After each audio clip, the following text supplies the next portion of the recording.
MMRDAच्या माध्यमातून किंवा MSRDC असेल, ह्या सगळ्या यंत्रणाच्या माध्यमातून माननीय एकनाथ शिंदे साहेबांनी आपल्या समोरच उदाहरण आहे समृद्धीसारखा एक महत्वाकांक्षी प्रकल्प हा रेकॉर्ड ब्रेक टाइममध्ये पूर्ण करायचं काम देखील एकनाथ शिंदे साहेबांनी केलेलं आहे.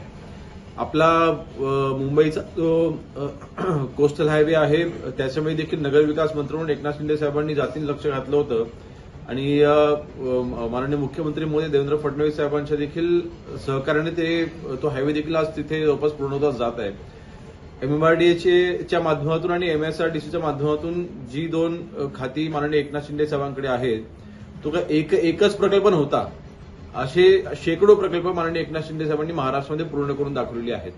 आणि म्हणून एका प्रकल्पामध्ये तांत्रिकदृष्ट्या जर का तिथे माननीय सुप्रीम कोर्टाने जर का कुठले फाइंडिंग्सच्या आधारे जर का कुठला निर्णय दिला असेल तर त्याचा थेट संबंध माननीय एकनाथ शिंदे साहेबांनी होण्याचा काही संबंध नाही.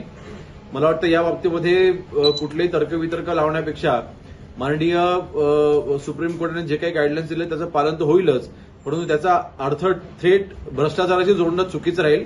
मला वाटतं त्याच्यामध्ये तांत्रिकदृष्ट्या ज्या काही त्रुटी राहिल्या होत्या त्या पूर्ण करून पुढची प्रक्रिया पूर्ण करण्यात येईल.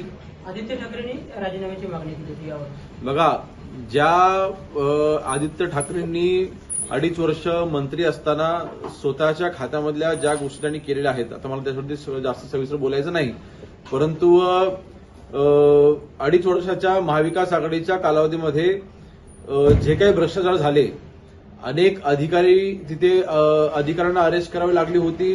सचिन वाझेसारखा व्यक्ती कोणी आणला, त्याच्याकडनं कोण वसुली करत होतं, कोणी तिथे मोठ्या उद्योगपतींच्या घराखाली जिथे बॉम्ब ठेवायचे प्रयत्न केले होते, ते ह्या सगळ्या गोष्टी जग जाहीर आहेत. त्यामुळे आदित्य ठाकरेंना एकनाथ शिंदे साहेबांचा राजीनामा मागायचा कुठलाच अधिकार नाही. आणि स्वतःच्या कारकिर्दीमध्ये आपण काय कार्य केलं ह्याचं त्यांनी जरा श्वेतपत्रिका काढली तर जगासमोर येईल.